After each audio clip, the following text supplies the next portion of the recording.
Welcome to AI for Good, the leading, action-oriented, global and inclusive United Nations platform on AI. Organized by the International Telecommunication Union, the United Nations Agency for Digital Technologies, in partnership with 40+ UN sister organizations and co-convened with Switzerland. The goal of AI for Good is to identify innovative applications, build skills and standards, and advance partnerships to solve global challenges. In today's AI for Good event, we are counting on you to use the live video wall feature to ask questions and post comments to help create an engaging discussion. We encourage you to stay until the end to chat, connect, ask questions, and network with our distinguished facilitators and world-class AI experts in the neural network. It is now time to kick off the session and welcome our first speaker. The floor. Good morning, everyone, and welcome to the very first episode of the Quantum World Tour. This series was created by the International Telecommunication Union in partnership with the Quantum Insider, with the goal of providing a living blueprint of how nations are translating their visions for quantum into real infrastructure, talent, and commercialization. Each stop on the tour is intended to highlight a national ecosystem, including the priorities, challenges, and opportunities associated with that nation. This is done with the hope that we together can build a more transparent, collaborative, and globally connected quantum community. It feels especially fitting that we would begin here in Malta. Located at the heart of the Mediterranean, Malta has long been a bridge between cultures and continents. Today, it is positioning itself as a bridge into quantum by pairing strong government leadership, international partnerships, and ambitious projects like PRISM. Today's program will give us a window into how Malta is approaching policy, science, entrepreneurship, and workforce development. To formally open today's session, it is my honor to introduce His Excellency, Mr. Randolph de Battista, the Ambassador and Permanent Representative of the Republic of Malta to the United Nations and other international organizations in Geneva.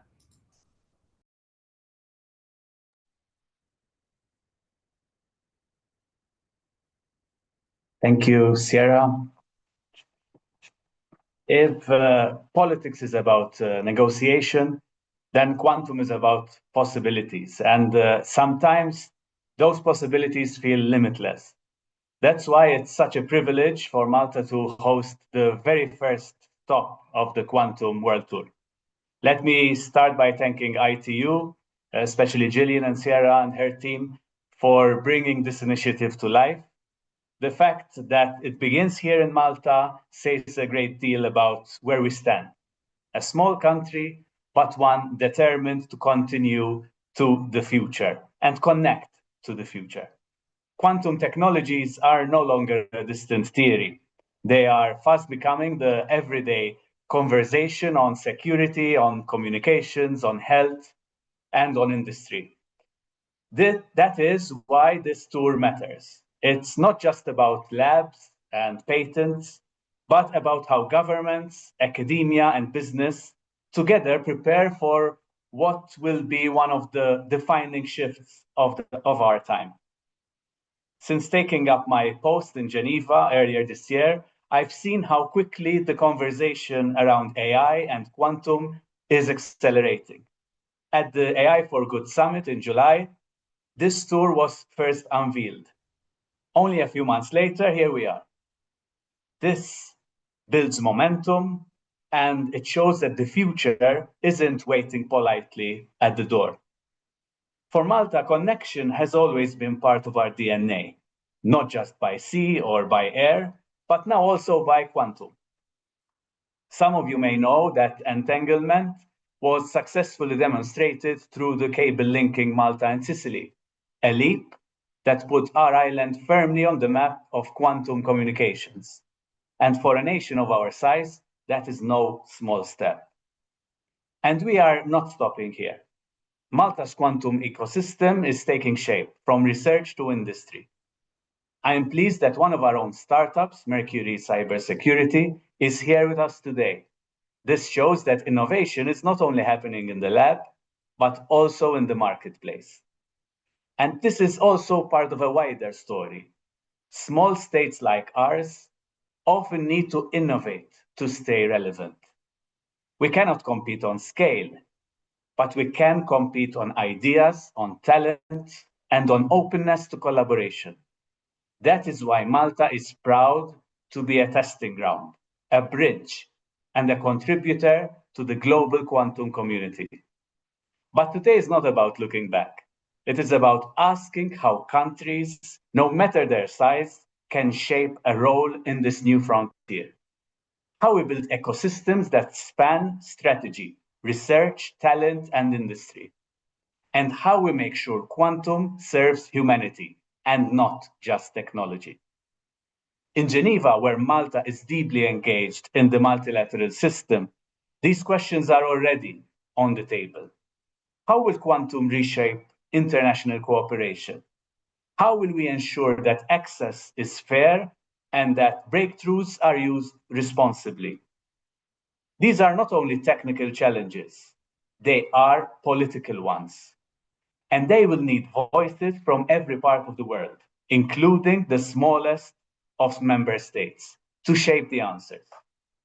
In a moment, Malta's digital ambassador, His Excellency Prof. André Xuereb, will take us deeper into the story of how Malta is shaping its path in quantum. I will leave the technical brilliance to him, though I can assure you that diplomacy can sometimes be just as entangled. So let me once again thank the hosts, our partners, and all of you for being part of this inaugural session. The journey begins here, and it begins now. Thank you.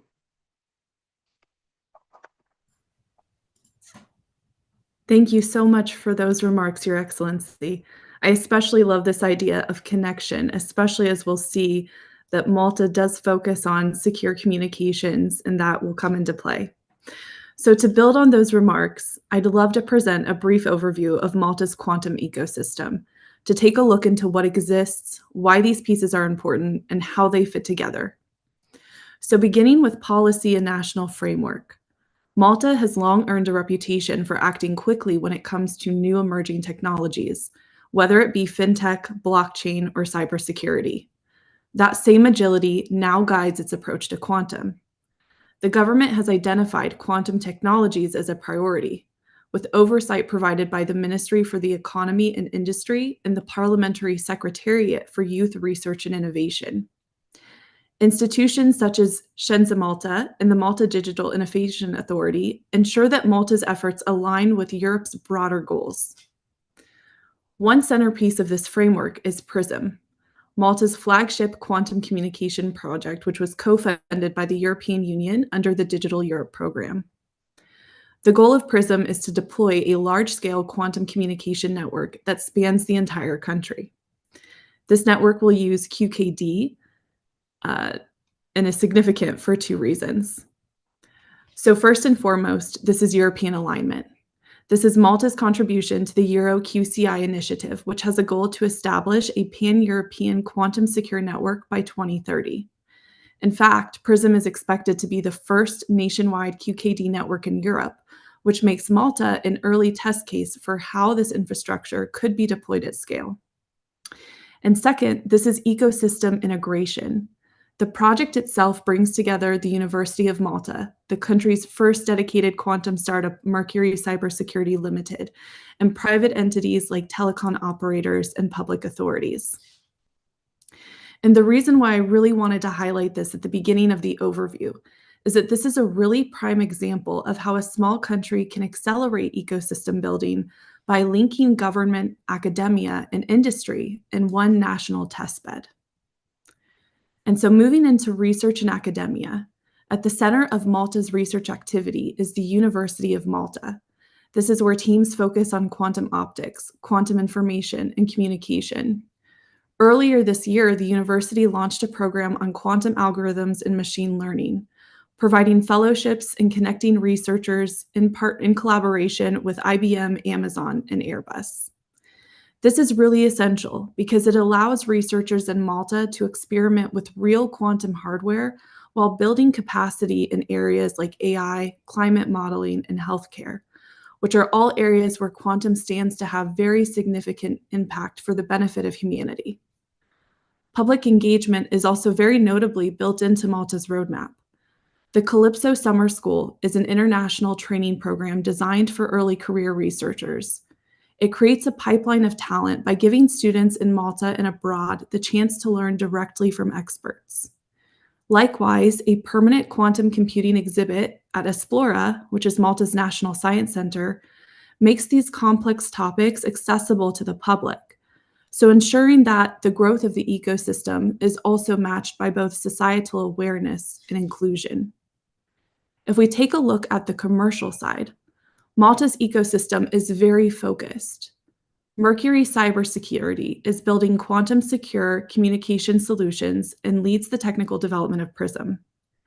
EdQuanta Limited is dedicated to post-quantum cryptography. And Umnai, an AI startup, is applying explainable AI to optimize how quantum networks are deployed. So these companies really bring to light an important lesson for any nation looking to enter the quantum space. You don't need to build quantum computers to build a quantum ecosystem. Malta's focus on integration, software, and security are the layers we need in order to translate the research on developments into operational infrastructure. So these startups are showing how smaller nations can secure their own place in the global quantum value chain. Their work is foundational because without integration and security, quantum research will often remain confined to the lab. When we look at international engagement, this is important. Because Malta is small, international collaboration is the multiplier. So Malta was one of the first signatories of the Euro-QCI Declaration, which is Europe's plan for a pan-continental quantum secure network. It actively participates in Horizon Europe and Quant-Era programs and has piloted cross-border projects such as the submarine QKD link with Sicily. So that link, as His Excellency noted, is both a technical achievement, but also a symbol of Malta's role as a bridge nation. Diplomatically, Malta has appointed Professor Xuereb as Ambassador for Digital Affairs, which shows how science and diplomacy can move hand in hand. So in this way, Malta's voice is heard in global discussions about standards, governance, and responsible deployment. And then finally, no ecosystem thrives without people. Malta is actively investing in fellowships, coursework, and professional training at the University of Malta, while PRISM itself doubles as a training ground for researchers and engineers. Outreach programs from Calypso to public lectures and school events are designed to make quantum accessible and inclusive to a new generation of scientists and technologists. In summary, Malta demonstrates how an ecosystem is built, not by one project in a silo or one institution alone, but by very intentionally connecting policy, research, startups, diplomacy, and education into one coherent whole. Malta provides a clear example of how a nation can take vision and turn it into infrastructure, talent, and commercialization.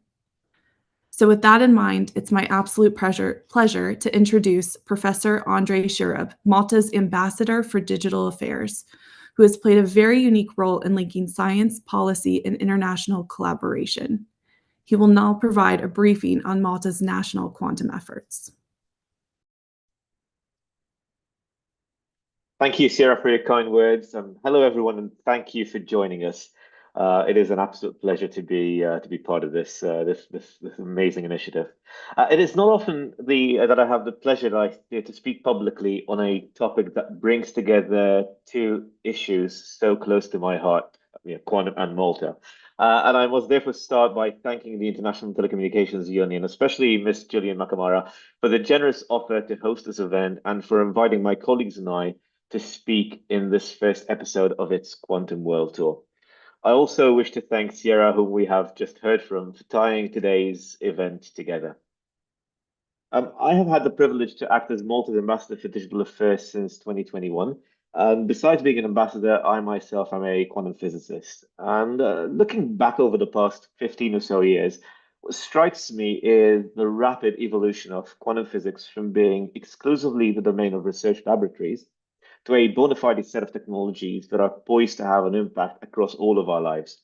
So, just about a decade ago, the European Commission's flagship initiative on quantum technologies started building momentum, helping to support even Malta, the EU's smallest member state, in contributing to this developing field. And over the next few minutes, what I'd like to do is reflect a bit on how Malta started growing its expertise in quantum technologies, what the country is engaged in at the moment, and briefly how I see our trajectory evolving in the coming years. Now, Malta's initial forays into the world of quantum technologies came in the form of theoretical quantum optics. And I think of theory as the most efficient on-ramp into quantum physics, because it helps small countries go from 0 to 1, so to speak, without the sizable long-term budgets that operating a quantum optics or cold atom laboratory necessitates. Now, I don't mean this to sound negative in any sense. Quantum physics presents us with a vast and versatile, beautiful theoretical playground that asks us to imagine not what can be made today with present day engineering, but what could be possible in 10 or 20 years, or even further still into the future. Now, optomechanics, one of Malta's early lines of quantum research, is one such aspect. It provided the Quantum Research Group in Malta significant international visibility in a niche that is now being applied to areas as varied as quantum networking and the LIGO gravitational wave detector. Now, having established a niche here with a niche firmly in place, we struck a collaboration with the group of Anton Zeilinger from Vienna, who was subsequently awarded the Nobel Prize in Physics. Now, our work exploited a submarine cable linking Malta to Sicily that was long enough to be interesting, but short enough to support quantum experiments. You've already heard this experiment mentioned a couple of times. I'd like to quickly thank Mr. Montanaro, who is on this call and will be joining us later today, because it was through his efforts with Melita, one of our telecommunication companies, that we kicked off this extremely fertile, extremely wonderful line of research.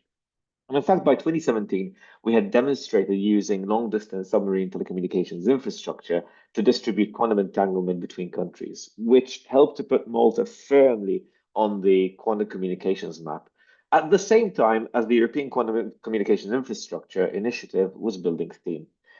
There are three salutary lessons, I believe, in all of this at the moment that we can take.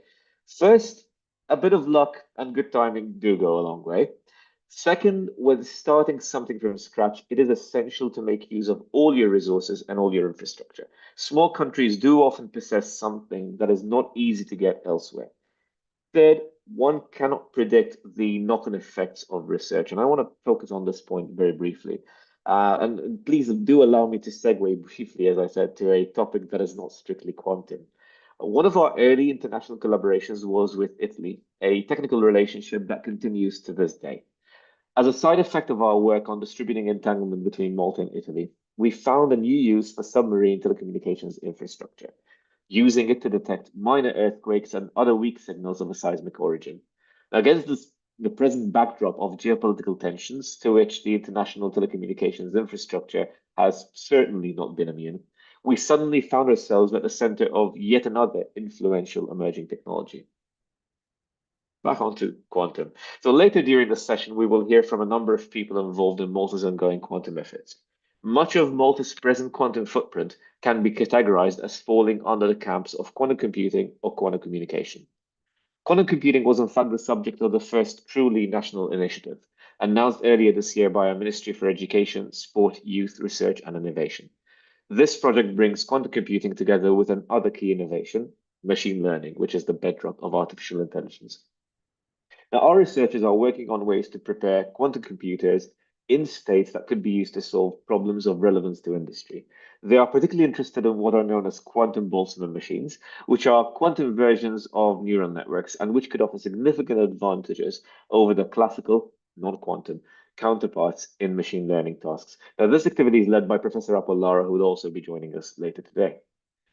Quantum communication, on the other hand, has been an ongoing activity in Malta since Professor Zeilinger visited just about a decade ago, and it now spans several topics and includes the first Maltese quantum startup. Much of this work is co-funded or funded by the European Commission through various mechanisms, such as its Horizon Europe and Digital Euro programs, as well as the Pan-European initiative Quantera. I would like to highlight two aspects of our quantum communication work. First, our Project Prism is building a testbed quantum key distribution network that could allow key and critical entities in the public sector, as well as key parts of which we believe is the only long-term secure solution to the looming threat posed by quantum computers to our communication system. Without putting too fine a point on it, it is now widely accepted that our present secure communication systems and encryption are likely to be broken in the coming decade. PRISM, which is part of the European Quantum Communication Infrastructure Initiative, is helping to ensure that Malta and the rest of the EU are prepared to counter this unprecedented threat. Second, Malta is leveraging its existing strengths in non-quantum or classical information and communications technology to develop new techniques and ideas that could help make quantum communications more efficient or less error-prone in the face of the significant technological challenges that the real world presents. One of the key people in this field, Professor Briffa, will also be joining us today to present his thoughts on Malta's quantum activities. Here again, we see Malta carving a niche for itself by adapting its existing expertise to the quantum world and finding areas of quantum science and technology that are underexplored. This same philosophy is visible in the work of Malta's first quantum startup, Merqury Cybersecurity, which was established on the premise of solving the technology integration issues that plague quantum key distribution systems. In what I believe is also a broadly applicable lesson, what our colleagues are focusing on is not further refining the basic technology that underlies quantum key distribution. That technology can be considered a solved problem under technologically relevant conditions. Rather, once the basic technology is there, it is important to package and integrate it so that its expected adopters do not need to employ quantum physicists to use it. With us today, we have two representatives of this company, Dr. Noel Farrugia and Miss Amy Marie Kalea, whom we will hear from later. I am fond of claiming that the most difficult part of any journey is going from 0 to 1. Malta now has an established quantum research ecosystem and even a fledgling quantum industry. That said, how do we sustain their growth and secure their economic benefits? Access to finance is certainly one of the barriers that the ecosystem faces. European funding schemes, although generous, are not always ideal for startups or nascent ecosystems. Raising private funds through venture capital or private equity is also one of the difficulties faced by companies, not just in the quantum field or in Malta, but in many smaller countries in general. So what does the future hold for quantum science and technology in Malta? Quantum technologies, both computers and communication systems, will increasingly give those who possess them a significant edge over those who do not. From the diplomatic point of view, Malta could continue in its ongoing efforts to help bridge the digital gap, as well as the widening quantum gap, a role which it has proven to be well suited for. The Malta Digital Innovation Authority, represented today by Dr. Mifsud, also has a role to play in understanding the need and implications of regulating quantum technologies. On a related note, Malta is very active in quantum standardization fora, particularly the European Telecommunication Standards Institute. In closing, we must admit Malta came into the quantum scene quite late and with the limitations imposed by its size. Nevertheless, I hope to have illustrated how small countries can still thrive under these conditions, including by establishing niches and aspects that provide quicker wins, such as theory, collaborating with key international partners, and exploiting unique geographical or thematic aspects. Thank you so much for your attention.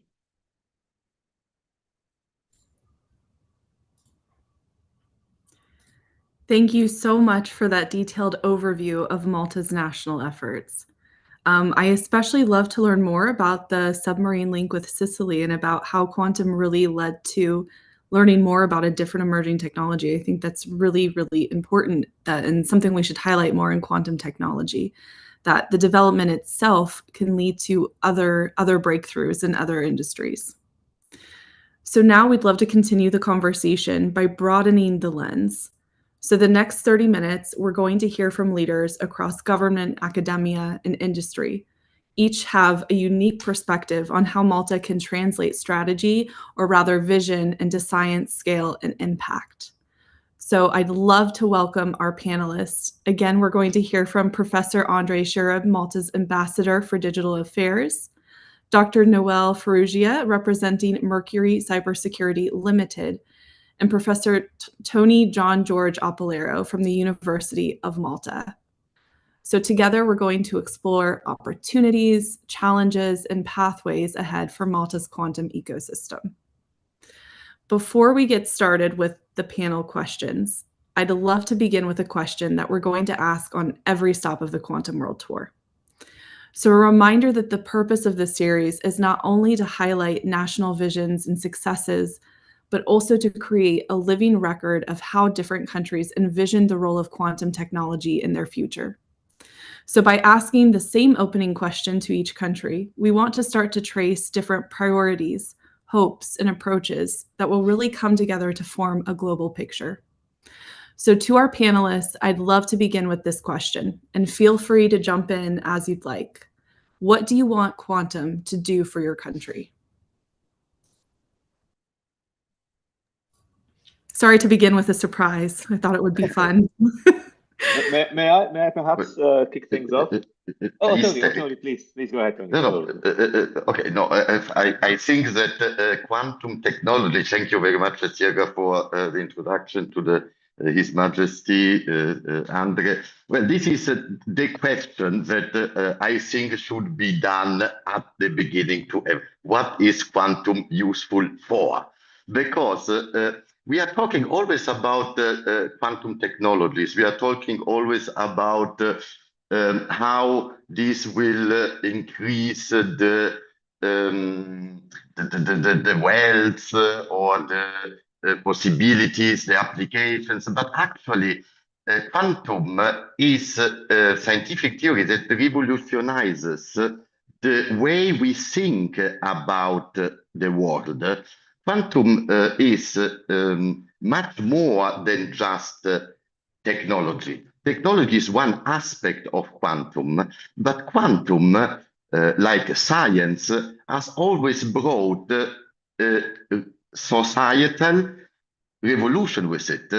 And we still, I think, have to figure out what will be the societal revolutions that quantum will bring in. So what I want quantum to do for Malta is exactly what you mentioned about inclusiveness. It has to be an inclusive technology, and this can be achieved only with involving citizens at every stakeholder, from schools to politics to economy, to build, to grow together so that this technology is used for the common good.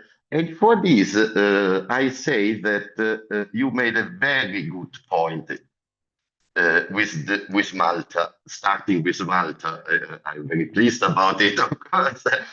But the very good point is a sentence you, Xuereb, used at the beginning. You said that Malta is a test case. And it's a test case much more than we can think even, because Malta has the unique characteristic that it is at the same time a city, a region, a country, and a continent. And that means that when the infrastructures are built, it has to, because of its size, involve all the sections of the society. And only in this way it can grow together. So then, of course, there will be many other things, medicine, optimization, but these are, if I can use a language, second-order effects. Please. Thank you, Tony. I mean, I'm not gonna repeat the points about kind of the science and perhaps new technologies, because you said those things very well, and I fully agree with each of them. So let me kind of keep my ambassador's hat on and focus on the broader aspects. Kind of what would I like for quantum for this country, or how can I see it benefiting us, to use the kind of the egoistic phrase. A couple of things. New economic niches, first of all. This is a new way of creating technologies. We still don't really know. I'm fond of saying we still don't know what quantum will be used for, especially quantum computing, in the next 5, 10, 15, 20 years. So yes, there will be new economic niches which are generated out of this. And certainly I wish Malta to be in a position to capture its share of these economic niches, of course, for economic benefit as well as for being part of creating the story. I love the idea of being there, creating the technology, being a technology developer, not just a technology adopter or user. The second point, especially given our present day kind of geopolitical situation, resilience.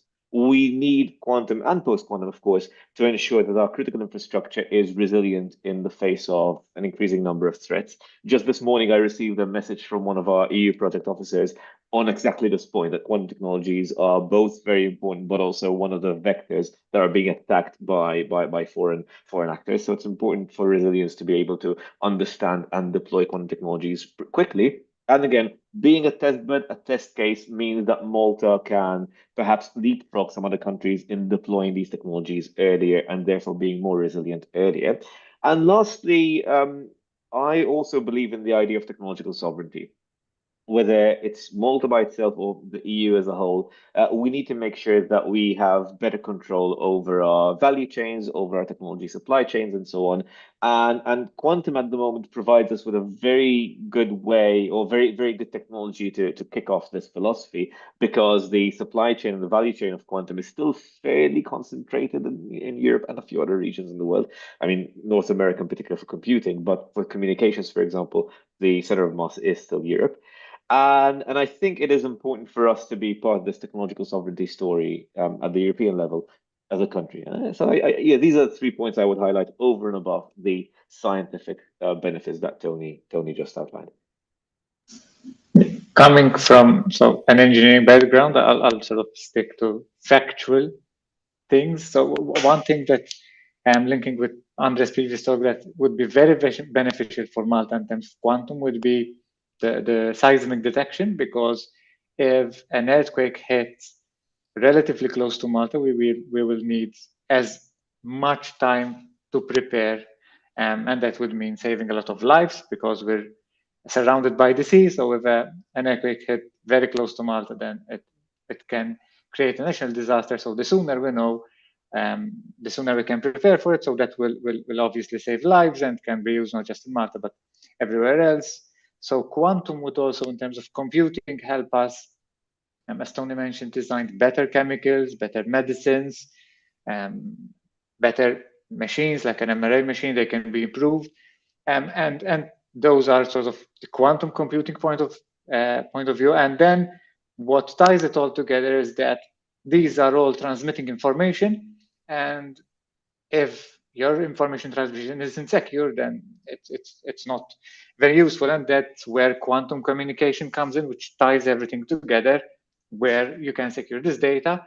And as everyone said, Malta is very small. It has everything, so that makes it quite easy to test quantum communications, sensors in the field, because if you want to deploy a sensor in the field, it's only a 20-minute drive away.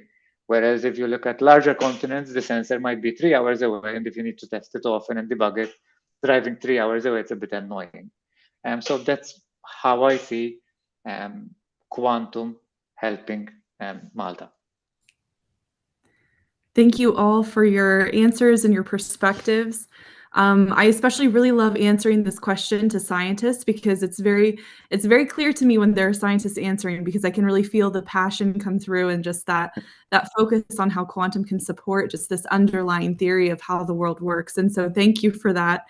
And then I also wanted to highlight a few things from your answers. So one, something I found really, really interesting about doing this work to understand the ecosystem of Malta is that there is this unique advantage of it being compact. You do quite naturally have this collaboration between the 3 pillars that are essential for emerging technology, which are government, academia, and then the general public, and also researchers and all those pieces. And so I love knowing that there's these very specific applications that are being focused on, but there's also the programs at the university, and there's this installation in the National Science Center. And so quantum has now become part of the community and part of Malta quite naturally. And then I also wanted to highlight, Dr. Noel, I think it's really great that you brought up about the seismic detection, because this really speaks to how applications for quantum may be very nation specific. And so when we look at countries who are innovating in quantum and really looking into quantum applications, it's very likely that we're going to see very diverse applications that are specific to that nation. I think that's really, really great, because it will help us understand more about where quantum will be useful. So that being said, I think this is the perfect segue into the first question. And some of this will be applicable, but maybe we can also draw a few more perspectives. So when we think about building a quantum ecosystem, what other unique challenges and advantages do you think Malta faces? So this could be related to the size, the talent pool, or the industrial base. And then how do these influence the approach, Malta's approach to quantum development? If André and Noel agree, I can take this. As André, Noel, and you correctly and very insightfully said, there are unique challenges and advantages. I will start from the advantages because there is a key advantage for scientists working in Malta that, like me, is at the lower level of the so-called technology readiness level scale. So I'm mainly a deep theorist.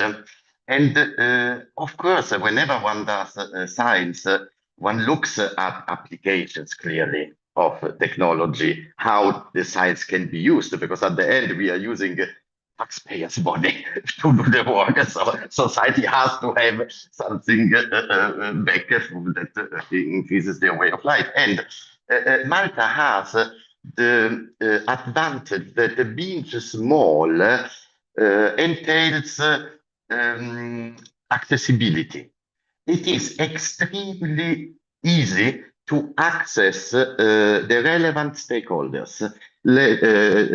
If it's political stakeholders, economical stakeholders, societal stakeholders, it really takes an email to get to people that organize public lecture in Spazio Creative.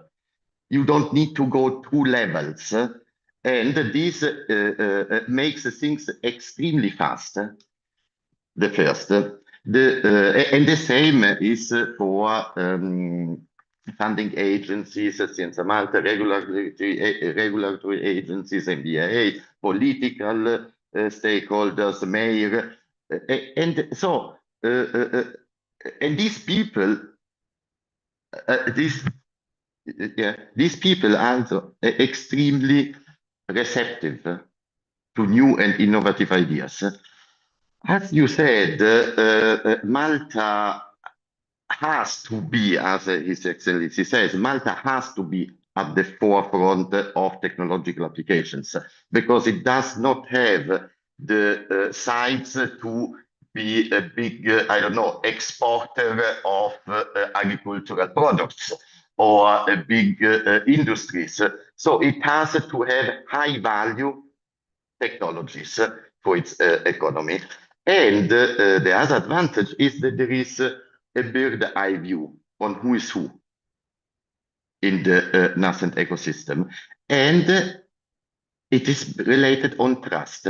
This is another advantage that I would also call sentimental at this point, that I like a lot. I moved to Malta 7 years ago, and I was addressed by saying, we are a family.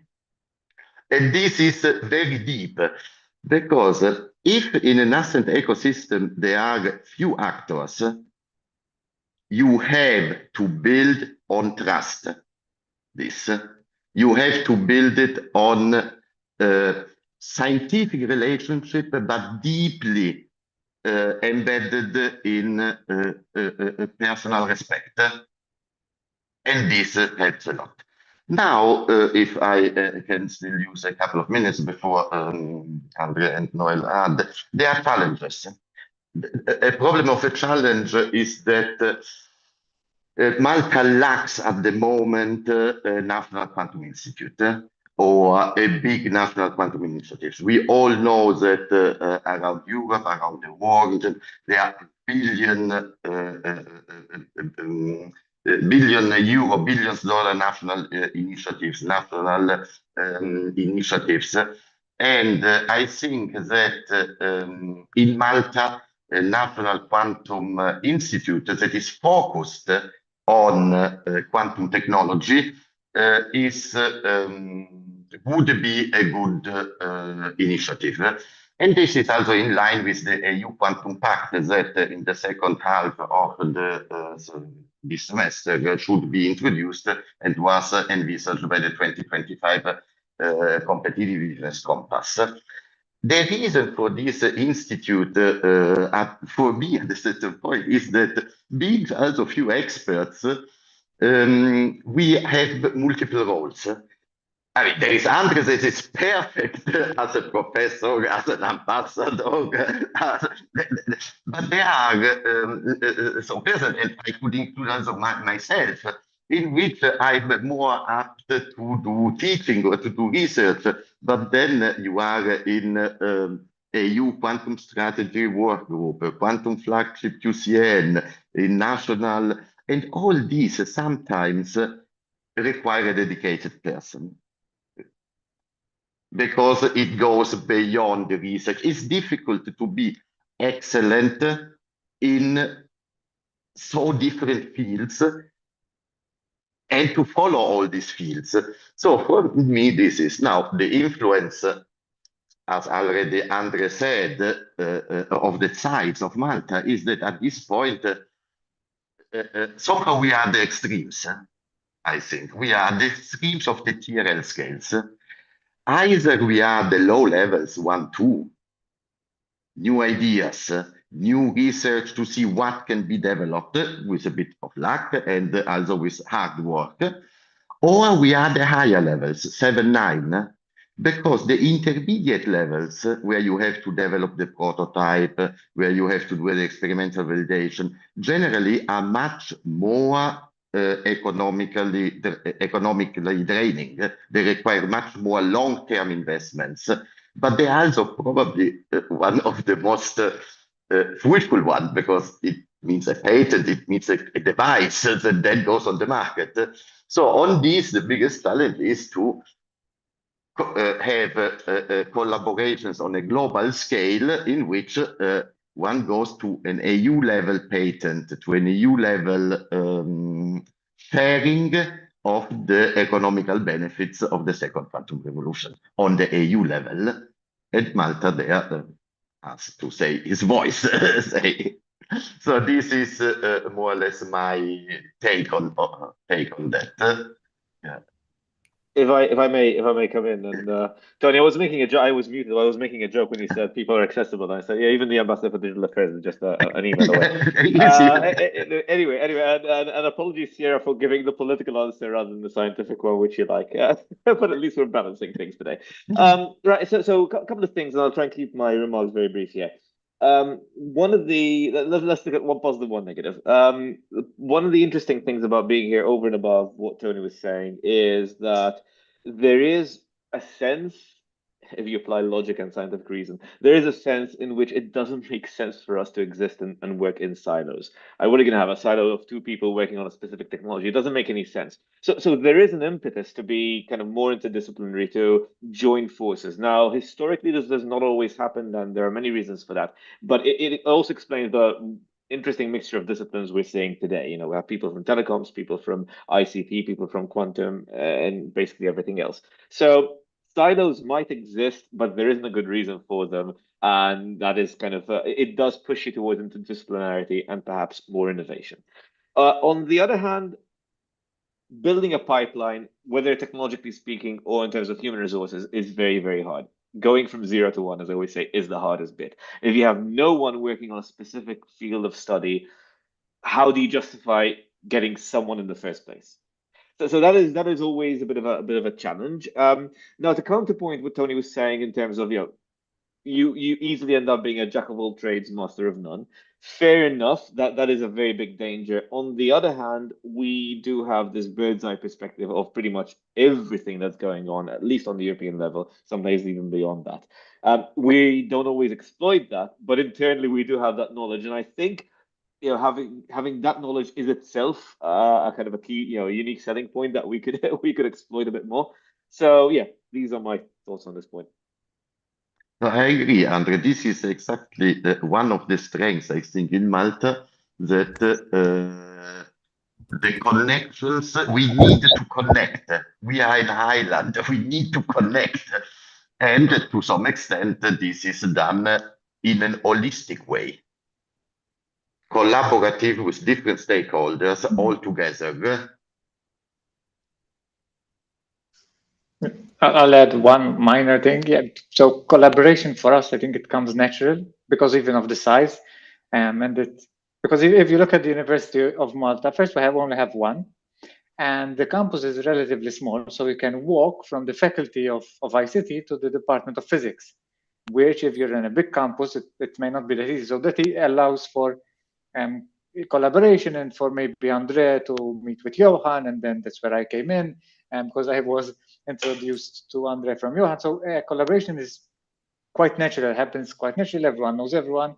And from our end, it means that people tend to be quite up to the challenge, and they can vary this, and they're interdisciplinary because they have to be able to be flexible in what they work, because obviously the opportunities are what they are, and that is the disadvantage of it, of being a small country, is that the human talent pool is what it is. So it's always a challenge to find the people that are working on the projects. We have a lot of projects, but few people that can work on those.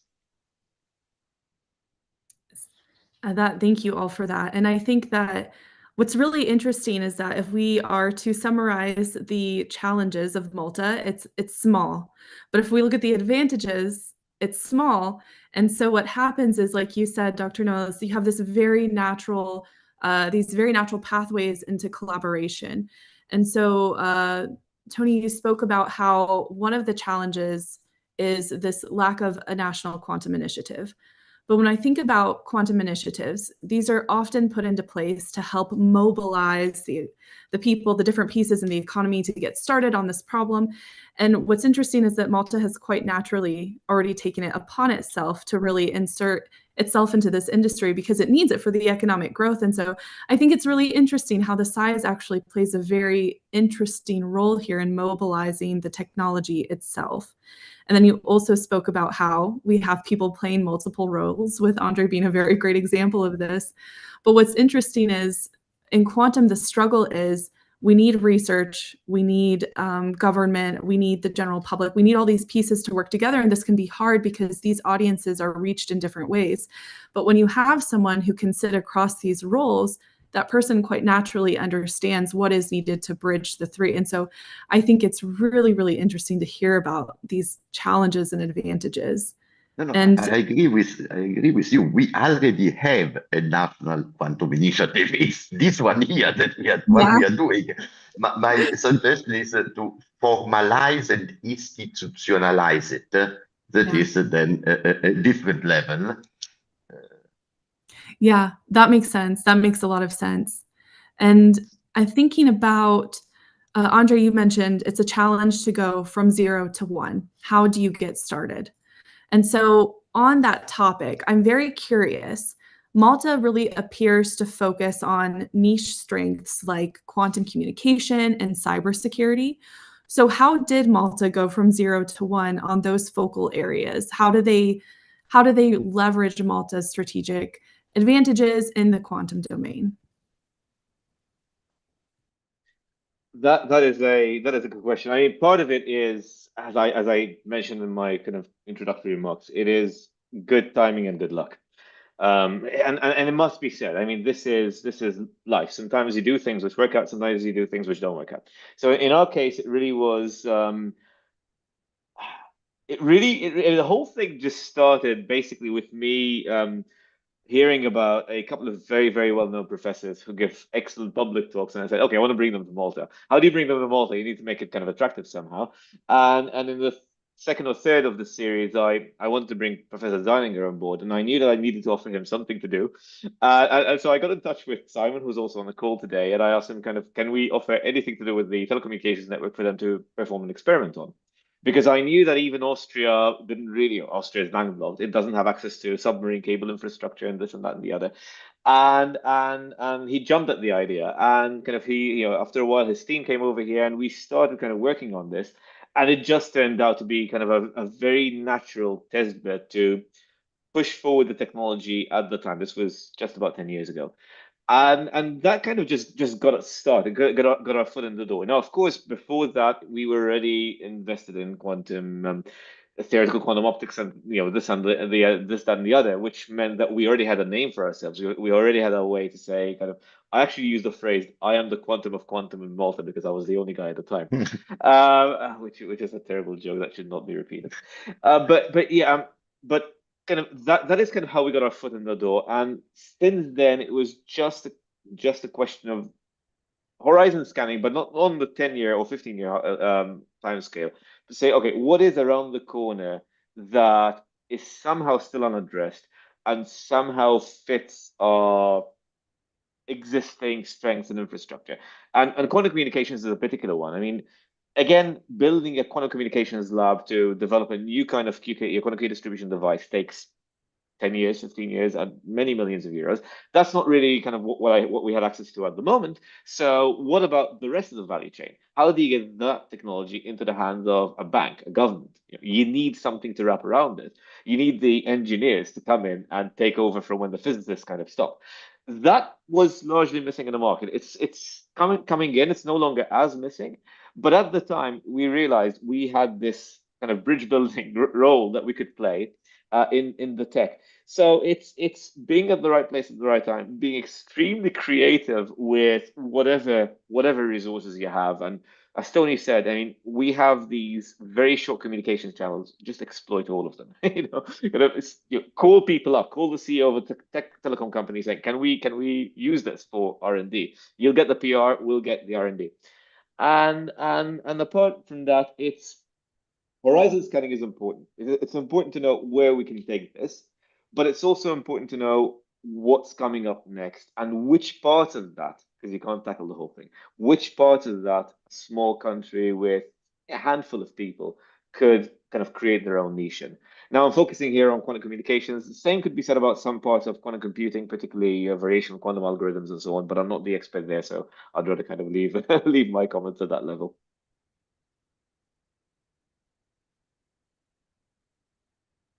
Yeah, no, I can say that clearly Andre pointed going from 0 to 1 requires perseverance. It takes years, especially when now quantum is in the agenda of every agency, of every institution, basically. But I remember 2016, 2015, it was not that expand. Malta now is introducing quantum in every or in many digital programs. So that's great. Oh, that's awesome. And I think I also wanted to highlight this idea of being the test case for the nationwide QKD deployment, because this really leads into my next question as well. So thinking about being the test case or being able to test technologies directly connects Malta to its larger role in Europe. So it's part of broader European frameworks. So with that in mind, Malta is actively engaged in European Union frameworks such as QuantEra, the Quantum Flagship, and the EuroQCI initiative. So I'd love to hear more about how these European-level strategies and initiatives are guiding Malta's approach to building the ecosystem. Okay, if I may interject. Yeah, so I'm conscious of time, so I'm going to kind of be a bit brief in my remarks. But very, very briefly at a very high level, internationalization and collaboration. You've already mentioned these points here in your introduction as being extremely key. We've all spoken to this. I mean, without access to these kind of frameworks, it is very hard for us to reach out. And Malta is a small country, but it does have the advantage of being within the EU as well as within the Commonwealth, within pretty much every block of nations. And this is one of our strengths as well. We do have access to external resources that help us kind of get things started, get things off the ground.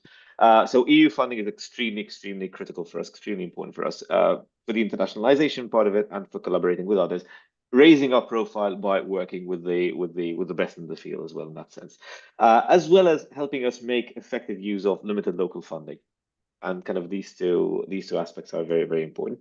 The third, and again, kind of playing into this idea of economic benefit, economic growth, technological benefit, etc., it helps us find specific roles for us to play within this ecosystem. Now, I am a scientist. I am fully in favor of academic freedom. So yeah, academics should be free to pursue whatever line of research they want to pursue. Okay? But that doesn't mean that certain lines of research are not likely to be more impactful than others. And being part of this overall picture, being part of the discussions leading to the overall picture as well, if I may add, is a good way for us to find specific niches to fill, specific roles to play within these ecosystems, which, as opposed to kind of always doing our own thing, helps us have more of an impact. And yeah, I mean, you mentioned Quantera, Quantum Flagship, Bureaucracy. I mean, these are different initiatives. I think we don't have time to go into the details of each one of these, but we've been blessed in a way with a number of initiatives we've managed to leverage.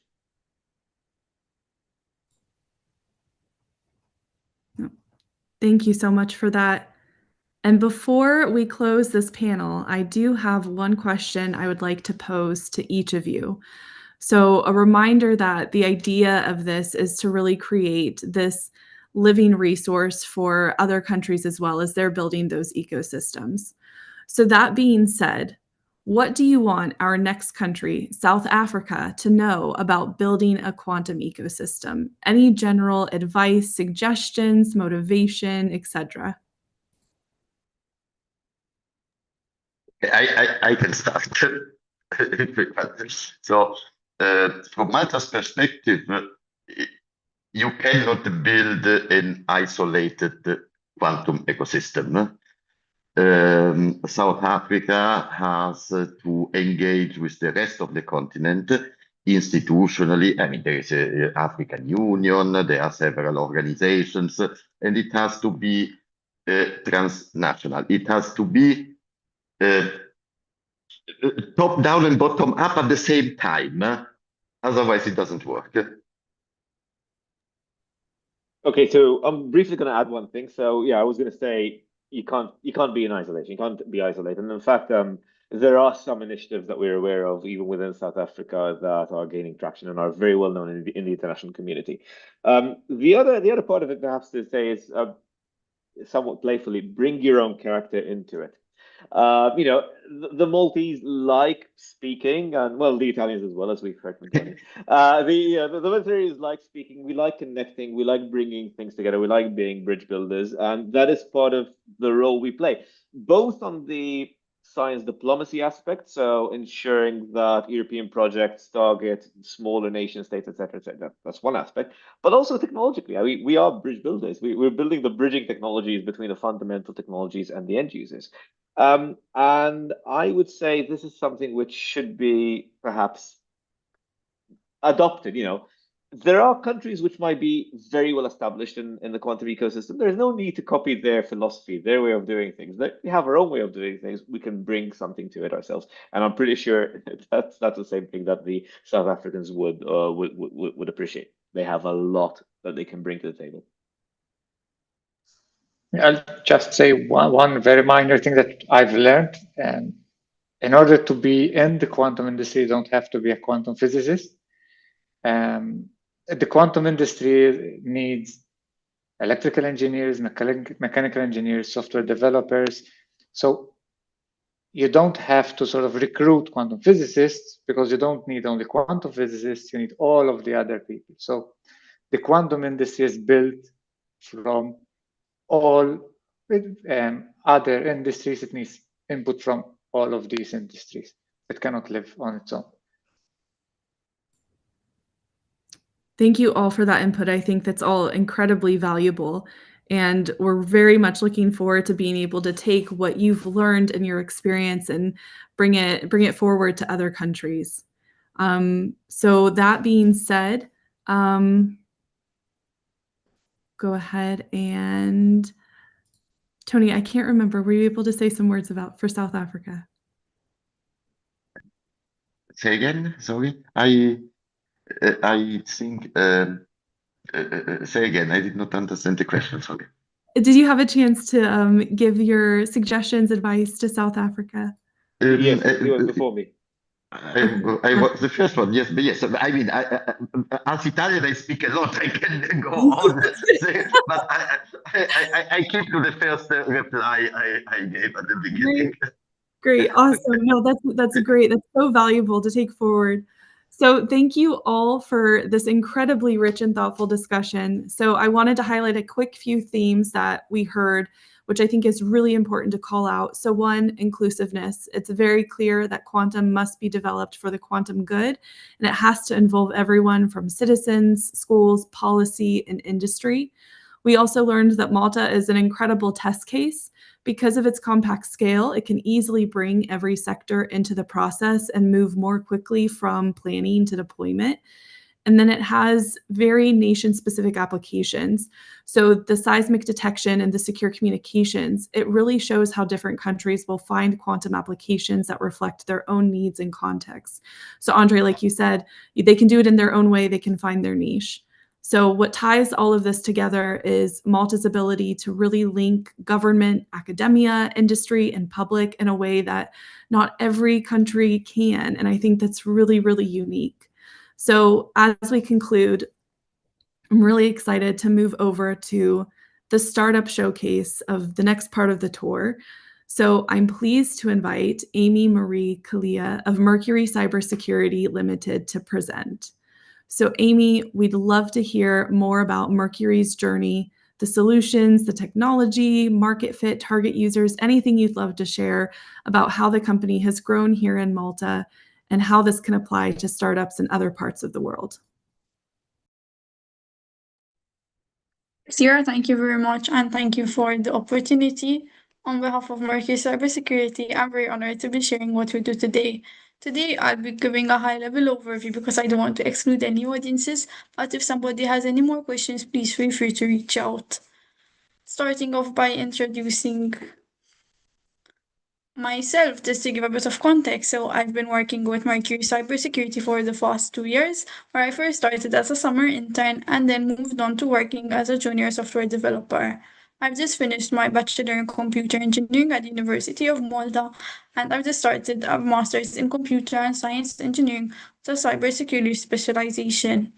My final year project focused on addressing the scalability issues, specifically due to the resources and costs associated with quantum key distribution protocols.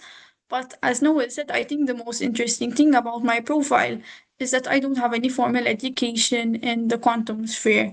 And I think it's really important to remember, as Noel mentioned, that just because you don't necessarily come from the quantum sphere, you don't come from the math and physics background, doesn't mean that there aren't quantum opportunities for you. And as quantum continues to research, there's constantly new opportunities, new economic opportunities to tap into, new opportunities for policy. And that's exactly what Mercury has done. To give some context on the actual problem that we are targeting is quantum computers. So when we think of quantum computers, first of all, we might think what even is a quantum computer, because we often hear it, but how often do we actually understand what we are talking about? I won't be delving into that because we could easily spend a whole hour discussing that.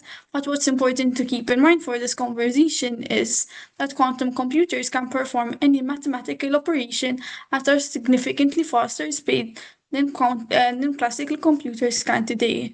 Therefore, today's encryption standards that we use today, for example, RSA and ECC, depend on how difficult it is to crack the mathematical operations behind these codes.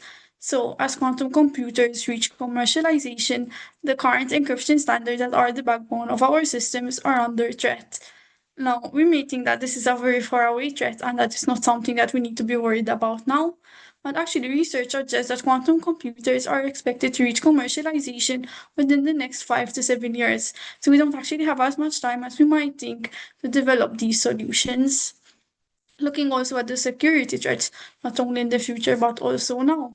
What is happening is the concept of harvest now, decrypt later, where essentially data that has already been stolen can later be decrypted when quantum matures. So when quantum computers can actually be used to decrypt the current encryption standards. So it's very, very crucial to be able to keep our data safe over long periods of time so that even the data that is being stored today or stolen today can be kept safe in the coming years. This is maybe not important when you think of maybe minor things, but think, for example, your hospital records, for example, your police records are stuff, government information, security information, defense, things that need to be kept safe for a long period of time, and where the consequences would unfortunately be drastic. Thankfully, there is quite a lot of quantum research that being is done, and the field is moving and developing at an amazing rate. However, quantum technology and quantum research can be a bit difficult to understand, and it can also be difficult to integrate into existing infrastructure. As I previously mentioned, it can be very expensive, and you definitely need to have some know-how. So what we need is a bridge between the advanced quantum research, which ultimately would be worth very little if not integrated into everyday systems that businesses rely on. And this is exactly where Mercury Cybersecurity comes in. The company was founded in 2022 by none other than Prof. André Xuereb, and what we do is aim to bridge that gap to provide ready-made quantum cybersecurity solutions. So we will provide the quantum hardware that has already been developed and has existed in a plug-and-play type solution for these companies to simply integrate without having to redo their entire infrastructure and the top down. To achieve this, we have been looking in a hybrid defense in-depth strategy where we integrate two leading technologies. I've swifted the slides, but I will be first starting with quantum key distribution, which basically uses the principles of quantum mechanics to have information theoretically secured quantum security. So the keys generated through the hardware-based links are theoretically unbreakable and they have guaranteed security. However, realistically, while this is very ideal and we would like to achieve this, is not really applicable or suitable in all contexts, which is why you also need post-quantum cryptography, or PQC, which is software-based quantum resistance algorithm for broad scalable security. Because as I mentioned, you can't have one aspect of your system secured and the other is still vulnerable using classical cryptographical systems. So it's really important to have a bit of the two. The image over here is the quantum hardware, but it's actually a very big piece of software at the moment, but that it does perform this encryption and decryption system between our nodes. By combining these, we aim to offer a robust vendor-agnostic platform that doesn't lock our clients into a single technology, but make sure that they have as much security as they need for every situation. As I said, we're mostly looking into targeting market areas where your data needs to be kept safe for a long period of time. So governments, public sectors, information, specific contexts where information needs to be kept confidential, secure, and also needs to be kept safe from vulnerable attacks. Telecommunications providers is also very important. For example, in the project, we have been very supported by one of our partners, who is represented today by Simon Montanaro Melita, because obviously the data that needs to be sent should be secure. We're also looking at large enterprises, so think banks, finance industries, healthcare, insurance. As I mentioned, essentially universities, but essentially think of any institution where your data needs to be safe for a long period of time, or where the data must always be safe due to the huge consequences if not. This is a bit of some photos of our work, because aside from developing the technology, it's important to focus a lot on outreach. As I said before, that quantum can seem as a very intimidating concept and as a buzzword. So sometimes we hear quantum and we get a bit anxious. That's how maybe even I felt at the start, even though I have been working in the field. So it's important to break the stigma and make it approachable so people do understand the consequences and why it's so important. As such, we've hosted with the PRISM Consortium, we've hosted a hackathon which was aimed at other young people, students, and also people in the industry. We've also hosted several open days where we had live demos and viewings of our technology. This summer alone, we also had the Quantum Breakfast where we had some panels and a live demonstration. Myself and my other colleague have also been working on a blog where we try to introduce quantum communications concepts in a digestible way so that you could understand it even if you don't have the quantum background, which I think is very important because it shouldn't be something that intimidates you or scares you. We also will be hosting a series of webinars, and some of them are still to happen if you are interested. The team also attends quite a few conferences where we do exhibit our work.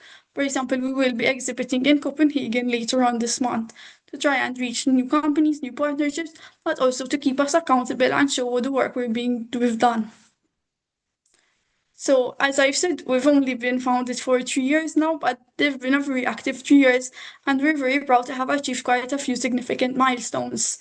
In 2022, we were selected as the technical leads for the PRISM Consortium, which, as mentioned, we aim to create the first quantum communication network as part of the EuroQCI project to eventually have a EU-wide connected quantum communication network. 2025 has also been a very big year for us as we partnered with Jupiter and LuxQuanta to create the first quantum secured cloud demo connecting data centers with our partners Amazon Web Services.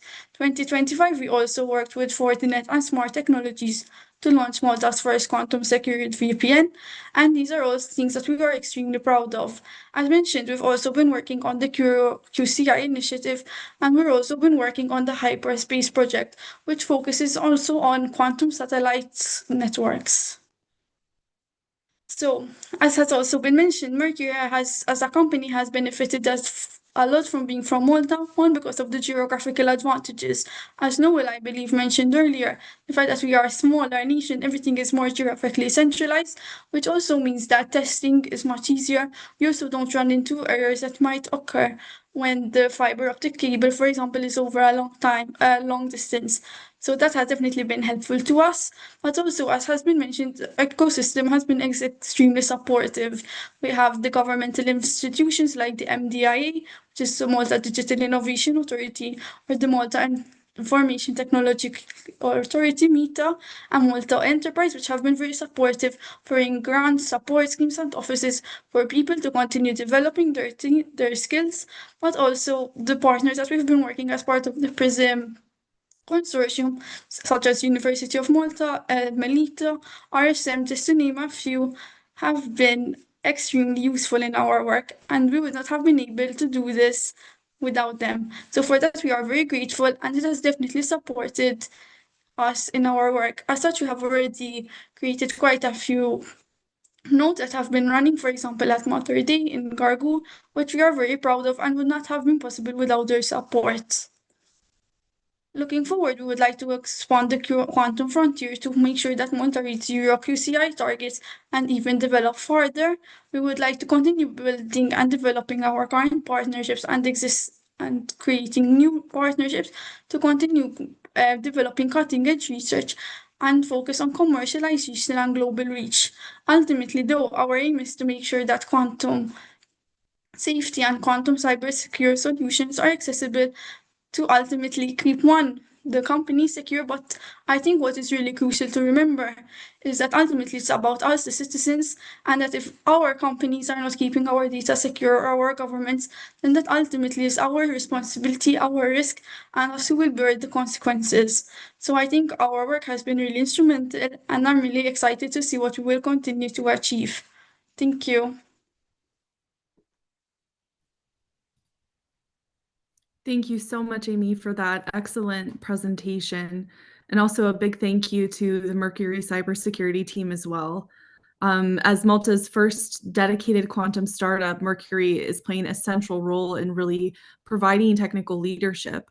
And then beyond technology, this hosting of events and being active is really building awareness and showing how startups can both anchor national projects, but also engage the wider community. Something I really wanted to pause and say, Amy, you came back to this a couple times in your presentation, and I think it's so important, is that your academic background wasn't quantum specifically. And this point is essential and really plays a part in our next panel. So quantum technologies will not grow on the physics alone. Obviously, the theory is very fundamental, but we also need diverse perspectives and skill sets. And this could look like anything from a background in software or AI, cybersecurity. Dr. Noel talked about in the previous panel that we need lots of different types of engineers, and I think this is really important. So what matters most is having the expertise and the creativity in order to apply knowledge to new frontiers. And so that's why workforce development is such an absolutely essential part of any ecosystem, and especially in quantum. We see this as a challenge worldwide. And so the question is not just how do we train physicists, but how do we start to build interdisciplinary teams? How do we retrain professionals from adjacent fields? And how do we make quantum inclusive, where many different talents can contribute? And so with that in mind, I'd love to turn to our final panel of the day, which is intended to explore the current state and future of quantum skills, workforce development, and talent pipelines in Malta. So with that, I'm very delighted to welcome our final panelists. We have Jean-Marie Mifsud, Chief Innovative Technology Officer at the Malta Digital Innovation Authority. Professor Tony John George Apollaro will join us again. He represents the Department of Physics at the University of Malta. Professor Johan Brifa, Department of Communications and Computer Engineering at the University of Malta, and Simon Montenero, the Director of Melita. So welcome, panelists. And I'm going to pose the same question to you that I did to our first panelist, the benefit being that it's not a surprise for you. So with that being said, my first question to you all is, what do you want quantum to do for your country? Good morning. Shall I take this question first? So, as a representative of a public body, I come from the Malta Digital Innovation Authority, which is a public authority that seeks to foster trust in digital innovation. The benefit which applies to all kinds of digital innovation is reaping the socioeconomic benefits. Change is inevitable.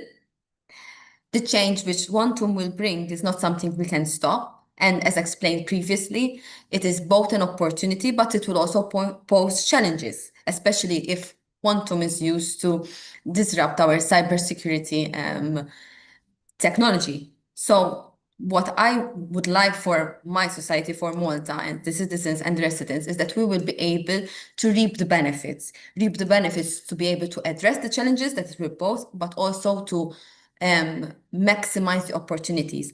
And these opportunities are not just technological, because why do we invent new things? We invent new things because we want to improve our well-being. And therefore, if we have new ways how to solving things, if we have new job opportunities, and if we can drive new economic developments, then that is the maximum benefits we can reap, bringing together the social aspects with the economic aspects.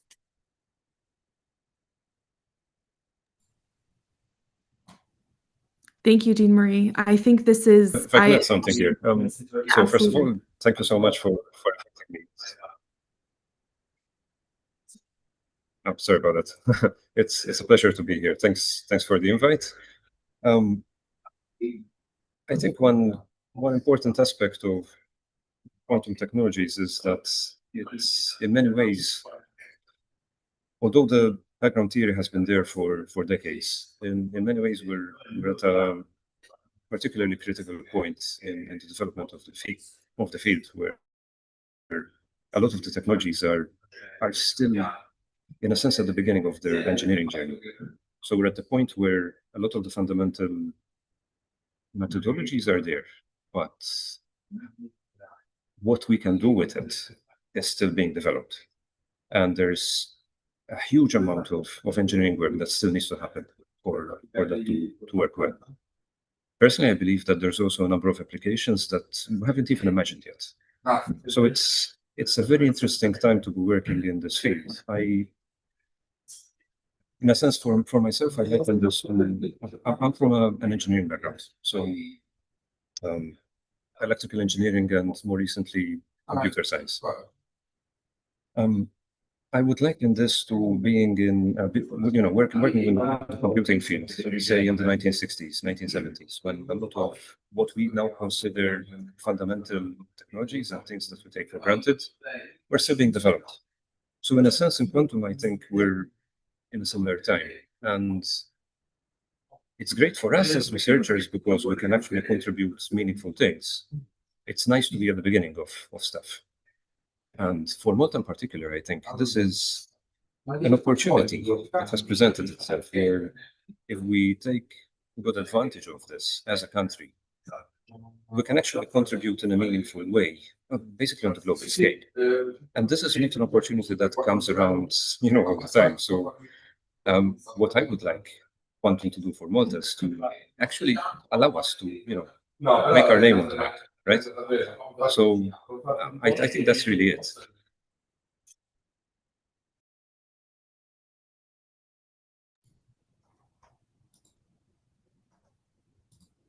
Thank you both for both of those perspectives. And I think this is really essential to know. So one, Jean-Marie, you spoke a lot about how it's important this is going to happen anyways.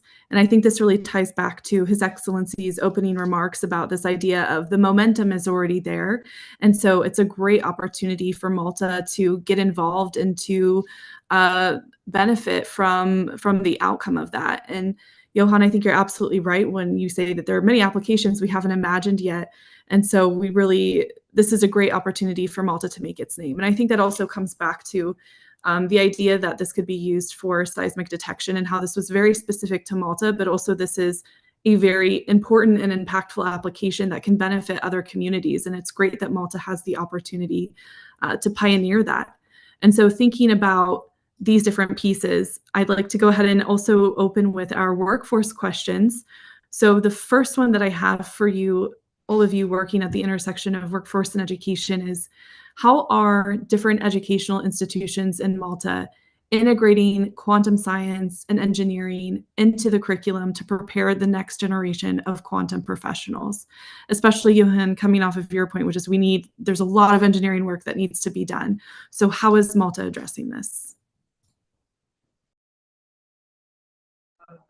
Perhaps I can start this section actually. Well, I think the key thing here is integrating the study of quantum technologies in broader fields. So it's a question of exposure more than I think it's. Perhaps it's an unfortunate aspect of quantum technologies that in a sense, it's a nice thing. It sounds exotic, right? It is exotic in many ways. But at the same time, that can also be a barrier to people actually starting studying the subject. Just learning about the fundamentals of quantum mechanics. Even the nomenclature itself is weird. I mean, for someone who doesn't come from a physics background, it's just off, right? The words are used which would normally mean something completely different. And even just getting across that language barrier is already an issue. So I think the key thing here is making things more accessible. We started doing this at the university itself. For example, last year, we introduced a unit on basically introducing quantum communications. And I taught this together with André, in fact. Obviously, he's from a physics background, so it's very easy for him to cover the physics aspect of quantum mechanics and how this orients towards quantum communications.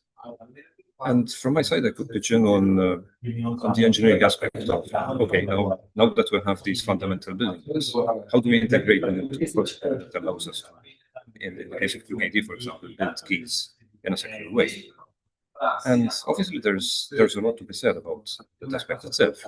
So, it was an interesting unit to deliver, I think. And the nice thing about this is we did not pitch this to physics students.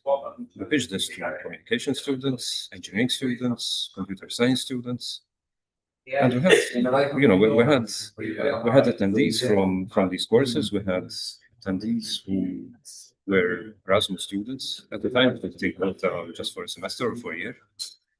And this clearly this unit had a reasonably broad appeal. So I think there is a need for this kind of communication to happen. So that was one aspect.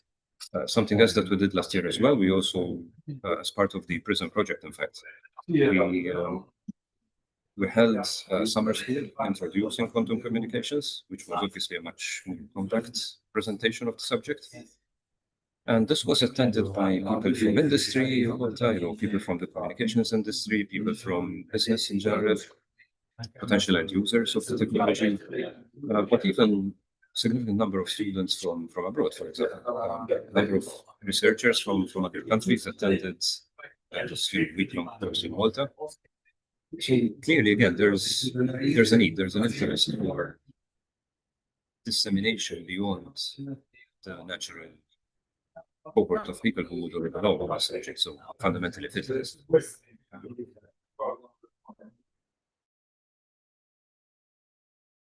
That's great, Johan. I mean, if I may add to this one point, I'm collaborating with Johan. We are collaborating with the Communications and Computer Engineering Faculty of ICT. And let me say that quantum is an adjective. It's a science, it's a theory, but it's an adjective. And you have quantum communication, quantum computing, quantum thermodynamics. And the great thing is that the University of Malta brings together all expertise. One of the big points of the University of Malta is that being the only university of Malta, it has all the faculties, all the sciences, and so it favors a lot of cross-fertilization across different disciplines. What is already happening, I think, has, however, to be institutionalized. In Europe, there is the European Competence Framework for Quantum Technologies developed by the Quantum Flagship. All over Europe, there are masters in quantum technologies. And at a certain point, I think that the university could institutionalize what is already happening, collaborations across different faculties with a dedicated study unit that we are doing now with study units, but not with a holistic master program. This would be my suggestion in this. Absolutely. And thank you both for that. So this idea of having a more institutionalized approach would really promote international collaboration. And Johan, I also really loved the focus on how exposure can reduce the barrier to quantum. And I think this is essential, especially with quantum. Quantum mechanics can sound very abstract and very difficult to understand because, well, it is difficult to understand, true, but exposing it, having the exposure for different fields and different perspectives is essential, because out of that we get different ways to understand the science itself. And so I wanted to also touch on this point about this need for international collaboration. So curious to hear, are there partnerships with foreign universities or institutes to support students in Malta? And if so, do these contribute to the development of Malta's workforce? I can just briefly, then I leave it. We have a lot of international collaborations. Of course, it was briefly mentioned in quantum computation, in quantum information, quantum communication, but we have also projects that are basic science.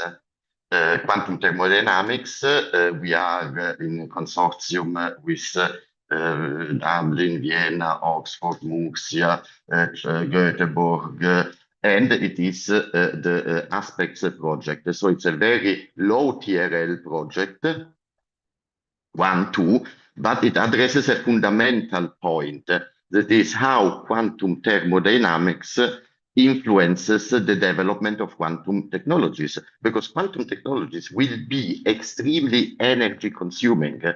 there is a risk, not a risk, but one needs to address also the environmental impact of quantum technologies when they will be deployed on larger scale. Cooling down a quantum computer is very energy consuming. And this reflects because we organized summer school, bringing in companies, international companies, IBM, Quantinuum, and so on. And this allows our student to interface with international, say, big actors. And at the same time, let me also say it for me, it allows also me, as an academic of the University of Malta, to interact with academics that, say, are in much bigger centers, that have a much bigger, say, access to from funding to collaborations, because sometimes it is sometimes a second order approach in this field. So this allows our students to have international visibility that is key for the students and the workforce in the University of Malta, because you don't get formed in Malta and work in Malta for all your life. It's international. There's a lot of mobility in this field. Oh, thank you for that. I think it's important too. You mentioned that you're able to bring in these international companies so that students get exposure. And I think that piece is very, very valuable. And so something I also wanted to touch on is we're thinking about how industry influences workforce. I'm curious, does industry and academia collaborate on talent development within Malta? Are there examples of internships, co-op programs, partnerships, things like that that help students gain practical experience in quantum projects? Happy to take this one if you like, since I represent Melita on the industry side. So I think there's the formal and the informal side. So as an organization, we would do the usual thing like supporting internships, theses, and that kind of stuff. And that's one level. And then something more specific would be the actual project that you do with something like quantum. In this case, it was immediately interesting, and from a number of levels. I would say the first interest from a telco industry point of view is obviously the resilience factor and how you get interested into that. And if you look at it from the internship side, from the student side, they would get the broad exposure to all the different telco disciplines, etc. Of course, we're talking about the practical side now, not the academic or the theory side. And then the value that we would be giving them would be the exposure to what it takes to make it work on, let me call it a standard network or a typical network, because that's what's going to give Merqury, which is the other organization here, the commercial view of what industry would be looking for, or at least one industry would be looking for. Then if we take it back to the organizational side, what does the organization get? It exposes them to how to design future networks. From an internationalization aspect, though Malta is a very small place, as has been repeated previously, what you do have is quite a broad exposure in talent. So it's very, very common for people in the EU and even beyond the EU to be working in Malta and vice versa.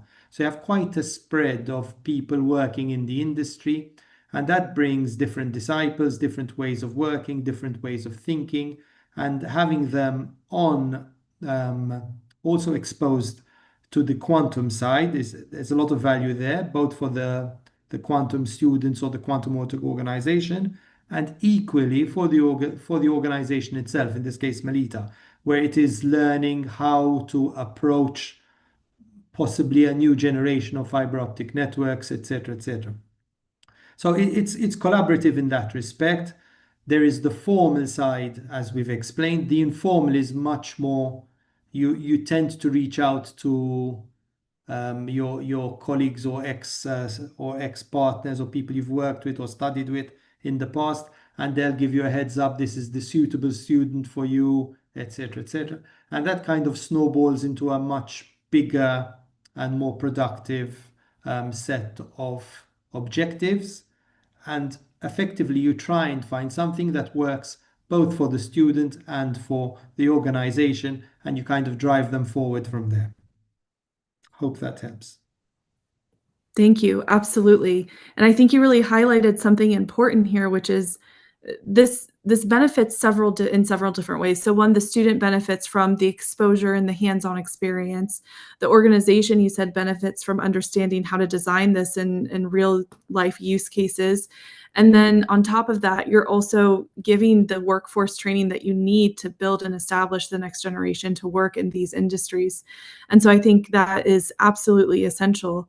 And thinking about these different pieces that we've talked about here today, in closing, I wanted to ask each one of you, what do you want South Africa to know about the opportunities, the challenges, the advantages of building a quantum workforce, talent pipeline, different educational initiatives, anything that you could advise on for our next country? So I would definitely endorse the view by Amy and a number of other people where it is not about just quantum, but it's an ecosystem and they all have to integrate. That would be number one. I think number two, if you're definitely focused on quantum, I would add laser focus on a particular aspect. It's such a broad project that the minute you move away from academia to the industry side of things, you have to be extremely focused if you want to drive forward. I think those would be my 2 points to contribute.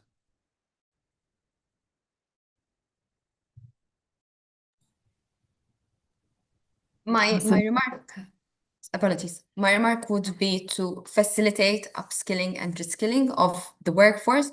So obviously there's a lot of focus on new graduates and postgraduate students, but any change must be also endorsed by existing engineers and physicists. So the upskilling and reskilling of the workforce is very important, and it can be easily addressed if there is collaboration between the public sector, academia, and also industry. And that is something that in Malta we actually prioritize a lot. We are doing it with AI, with cybersecurity, in a specific setting under a specific project called D-Hub MT.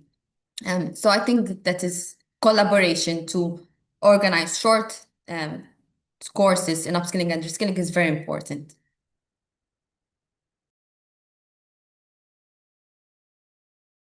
I think I would add to that especially when it comes to reskilling and so on, it's essential to have a framework where there is an incentive for existing engineers to get onto these new technologies.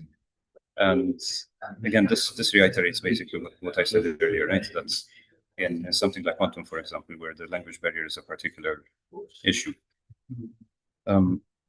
Reducing the apparent difficulty of the whole process becomes critical.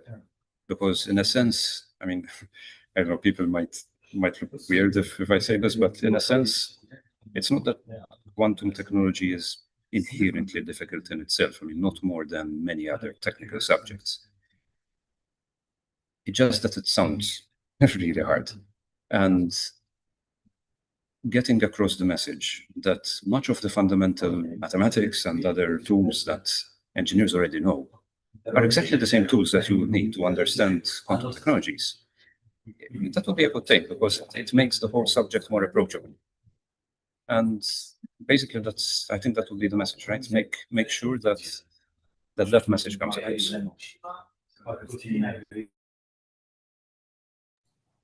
Thank you all so much. I think this is incredibly valuable as we go forward and speak to other countries. It's great to be able to learn from one another in this international setting. And so in closing, I wanted to thank all of our speakers and panelists today from government, academia, industry, for taking the time to meet with us and to share your insights and your experiences. And thank you for our audience that's joined us and is a part of this conversation. So we've seen that building a quantum ecosystem is not this abstract idea. It's a very intentional process that involves strategy and infrastructure, startups, research, diplomacy, and more than anything, people. And Malta has shown that even at this small scale, which we heard so much today about Malta being a small country, but it's really been able to align this into something that's cohesive and impactful. And that's truly the advantage.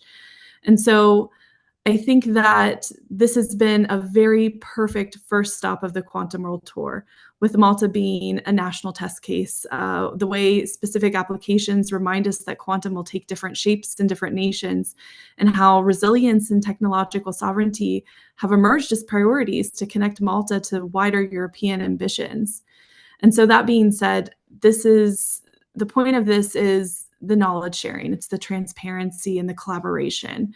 And so our next episode will spotlight South Africa, where we will get to continue this global dialogue and explore how another nation is shaping its own approach to quantum. So we invite you all to stay connected through the AI for Good platform, as well as the Quantum Insider. Thank you again. It's been an absolute pleasure, and I look forward to seeing all that Malta accomplishes. Thank you very much.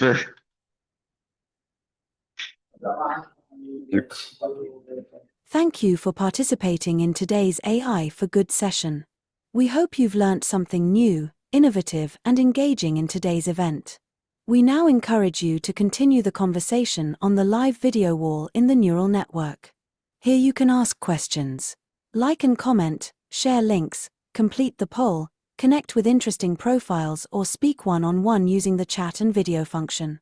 We invite you to explore the lobby, try the smart matching quiz, visit the virtual exhibits, poster boards, the e-shop, and build your personalized AI for Good program. Let's shape the future of AI for good.